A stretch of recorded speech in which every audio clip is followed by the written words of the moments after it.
Long overdue. Hey y'all, hey muses. So this video is so long overdue. I know that it's been a while. I ain't seen y'all in a minute. I ain't posted in a minute. I have literally been living life and just kicking butt and taking what do they say? Kicking butt and taking names. I don't know if I can cuss on here. But I wanted to come on here and talk to y'all today about not going backwards. We have to stop letting our emotions trick us into going backwards. Okay? And that's in every area of your life, whether it's a job that decides to remove you, whether you not dealing with a certain kind of person, whether it's family, whether it's friends. This is the reason why the windshield is so big and the rear view mirror is so small. You can't live in the past. You can't live in the future, and your best bet is to live in your now. See, what I understand about life and what something that has really helped me stay the course is when people show you who they are, the best thing that you could do is believe them. Oprah Winfrey said it best, and she got it by Angela Milo. You have to believe them because Maya Angelou, excuse me, y'all. What did I say? Angela Milo? Maya Angelou. Because if someone's going to show you who they are and you're going to take the time to make excuses for them, you have now wasted so much more of your time than you could have been putting in into meeting them where they are. I'll give you an example. Right before you hit I like to call it the big jump, the big leap, your quantum shift, your quantum leap, whatever you want to say, three things show up. The first thing that shows up, I call them the bad news crew. That's going to be exes. That's going to be old friends. That's going to be toxic family members. Right before you come up, there is literally a spell of the bad news crew. They're going to try to drag you down mentally, emotionally, physically, financially. They're going to try to make you feel guilty for you choosing yourself, making you feel as if whatever it is that they did in your life, it is now your fault and your responsibility for you to try to, I would say, consider yourself backpedaling. Right? So let's just say, those little cute canoe boats that you get and you do pedal forward and stuff like that. You go around a lake and sometimes they have them in the lover seats with two people. You can have yourself, maybe two people in the back.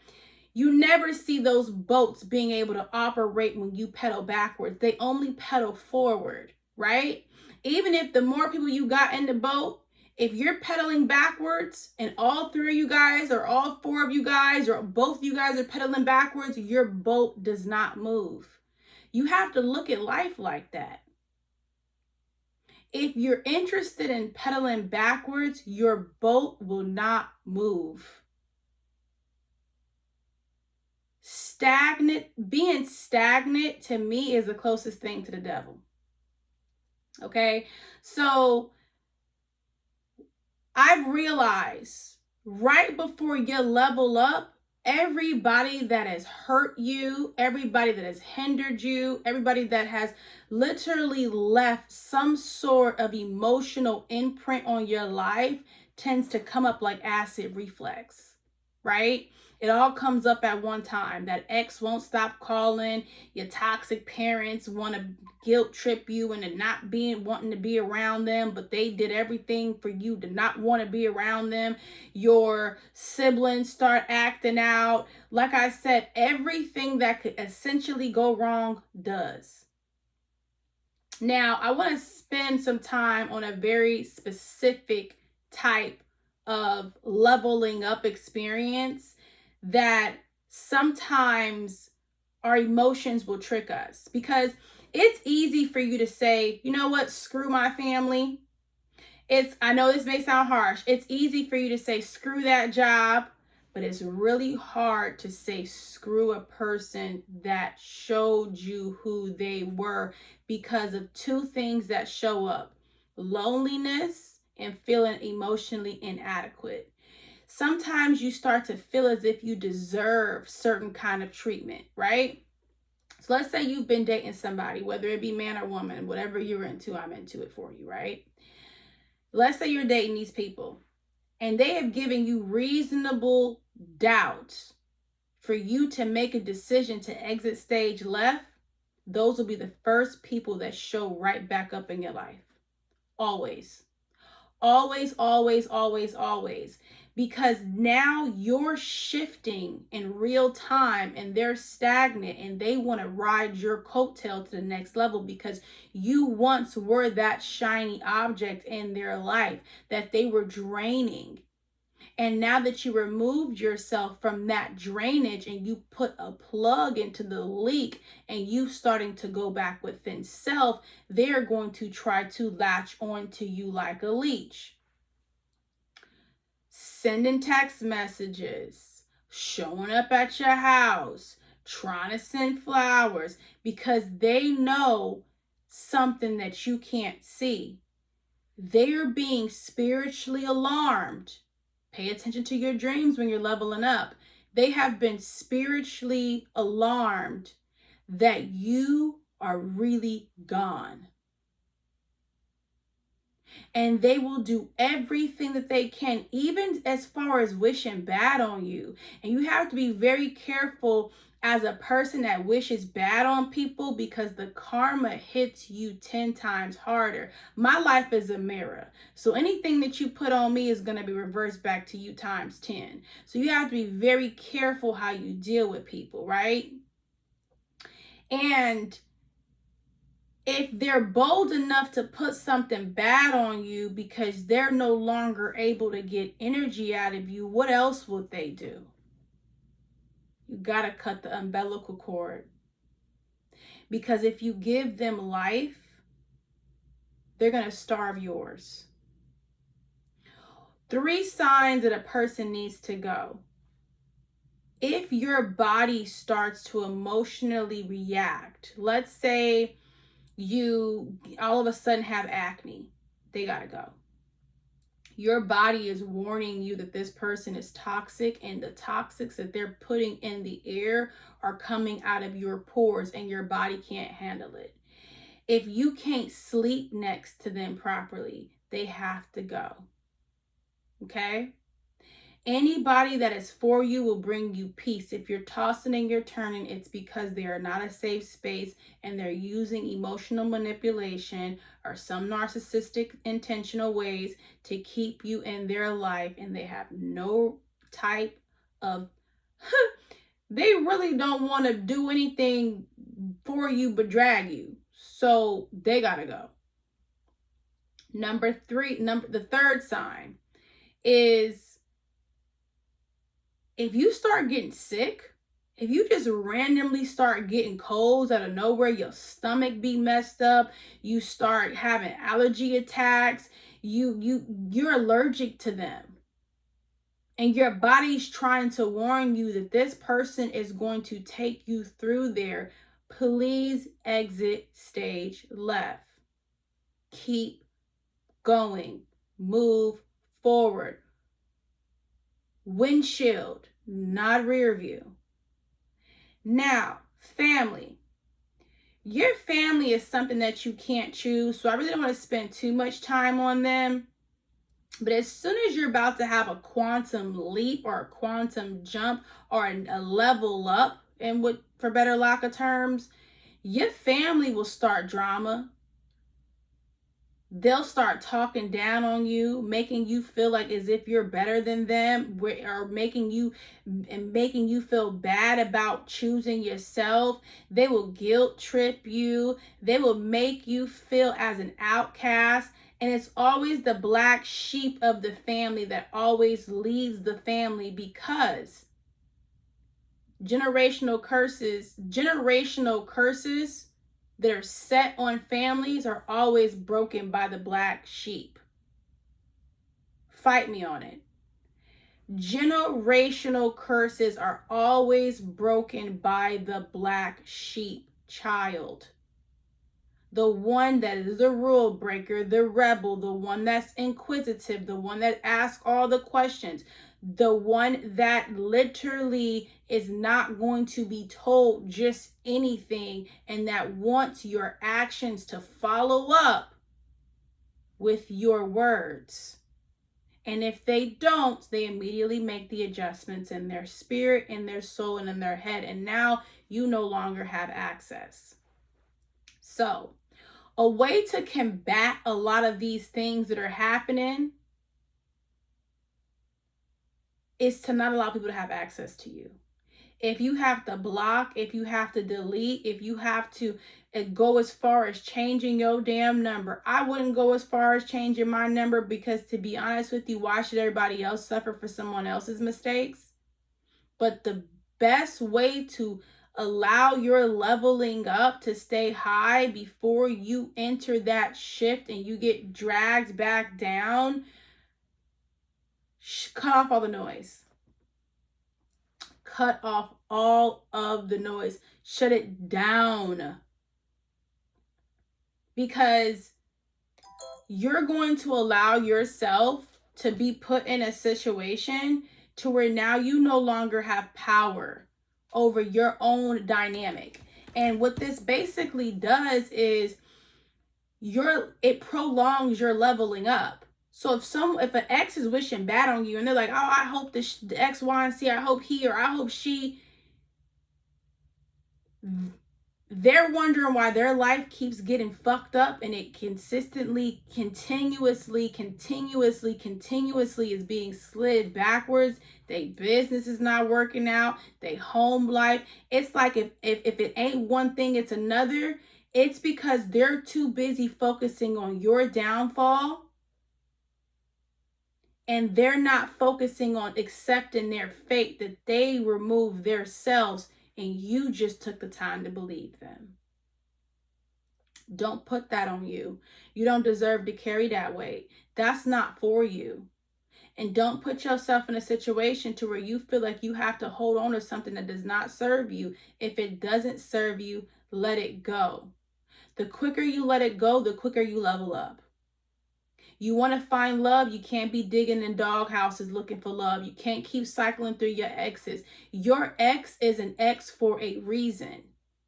Let them stay there. Because if they're going to give you a reason to leave, they're going to give you another reason to leave. So accept the fate the first time. God can't bring nobody new in your life if you're too busy stuck on what had you and couldn't keep you. Why are you focused on that? Why all of a sudden you're the biggest thing in the world, or you're the biggest asset? Men don't miss what they had until they're gone. Women don't miss what they had until they realize that somebody else can have it.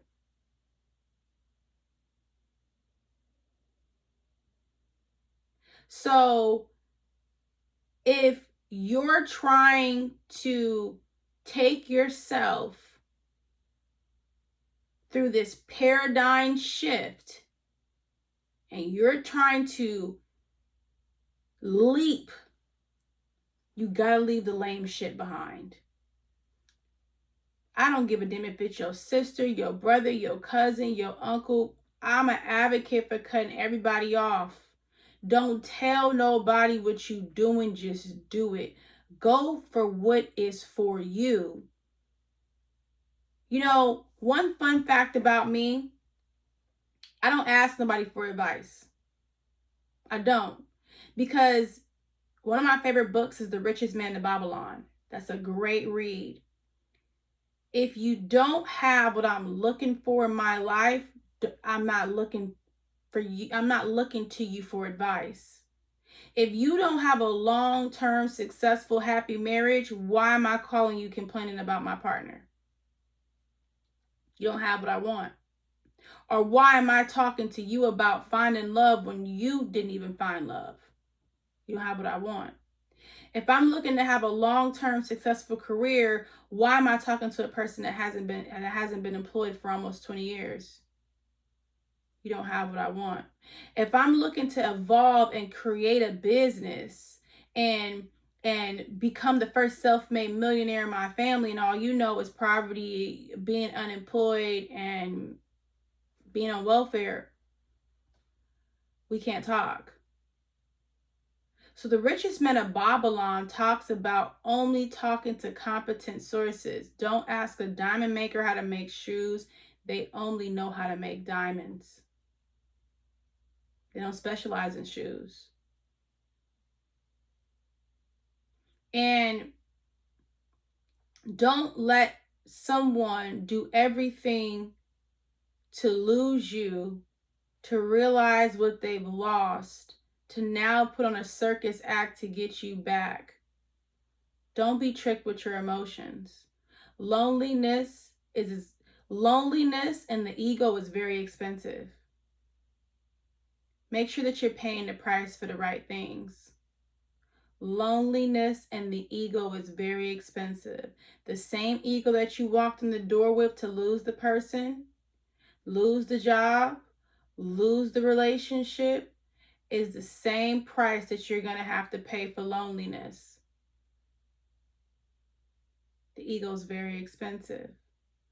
The loneliness that's sitting on your heart will have you walk right back into relationships that don't serve you and prolong your leveling up.